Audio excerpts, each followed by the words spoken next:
pero el lado negativo que podemos decir es que tratan de establecer que fue una situación circunstancial, de que esta es una lección que tienen que aprender y que hay responsabilidades individuales.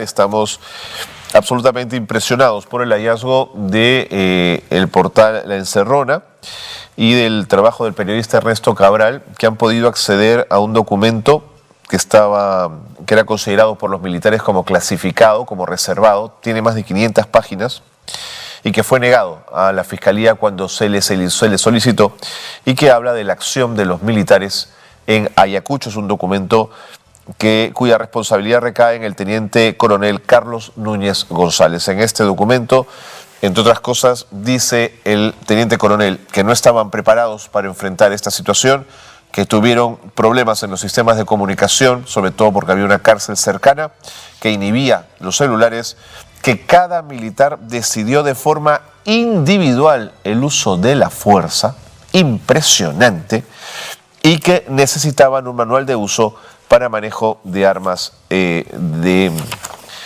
frente a conflictos sociales y a manifestaciones.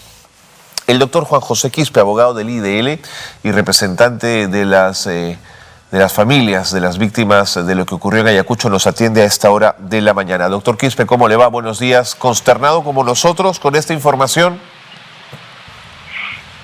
Carlos, buenos días. Gracias por la oportunidad. Bueno, algo así, pero se advertía esto.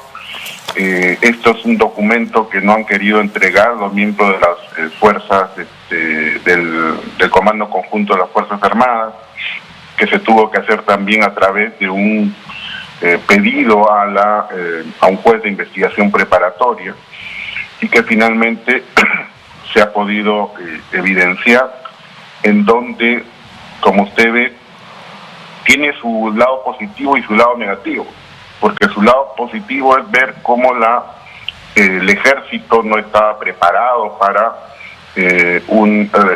repeler o enfrentar o controlar, como se quiere llamar, el orden público a través de las protestas sociales. Pero el lado negativo que podemos decir es que tratan de establecer que fue una situación circunstancial, de que esta es una lección que tienen que aprender y que hay responsabilidades individuales. Y esto marcaría también una situación de lo que establece la defensa de los autores mediatos y los autores directos, en donde todos los autores mediatos de la cadena de mando quieren hacer creer que fue una situación personalísima de los que estaban ahí dentro de las protestas en el aeropuerto, o finalmente utilizaron sus armas para matar a las personas, pero que ellos no tenían absolutamente nada que ver.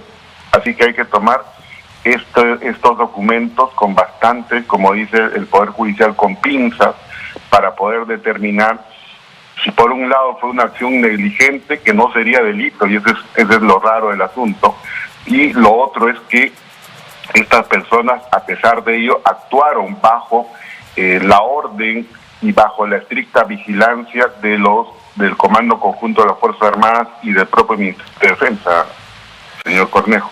Doctor Quispe, acierta usted, porque hay un párrafo en el que se señala: cada militar decidió de forma individual cómo usar la fuerza. A usted esto, por la lectura que le da, por lo que intuye, es una gran lavada de manos. Así es, a mí me parece que sí. ¿Por qué? Porque, como usted bien sabe, de los procesos anteriores, el juicio Fujimori, el señor de Abimael Guzmán y otros más, donde había autoría inmediata, se ha establecido pues que ningún efectivo policial ni militar de bajo rango actúa por su propia cuenta. Ellos actúan en base a órdenes o escritas y generalmente verbal. Sí. Y esto más bien parecería pues una situación en donde, si uno lo lee, podría decir, hay solamente una responsabilidad administrativa, pero no hay una responsabilidad penal, lo cual no es cierto. Entonces, creemos que, como usted bien dice, pareciera una lavada de manos del ejército, pero que no condice lo que es en realidad las órdenes que se dan desde el más alto grado hasta el teatro de operaciones, como le llaman ellos. Sin embargo, el propio documento señala que se trató de 250 soldados y de 16.000 cartuchos de bala. Es decir, también hay un reconocimiento que se salió a aplacar, a controlar una manifestación con armas de guerra, doctor Quispe. Eso sí es cierto. Bueno, ese es un hecho evidente que no lo pueden, tapar el sol con un dedo. Como usted ha visto, los miembros del ejército salieron con armas de largo alcance, no salieron pues con armas menos letales, sino que utilizaron su arma que ellos saben utilizar, las armas letales, que son el FAL y otros más. Pero lo que denota también el documento es que en este caso ha habido una gran cantidad de material bélico empleado y autorizado por los altos oficiales del ejército. Así ¿no? es.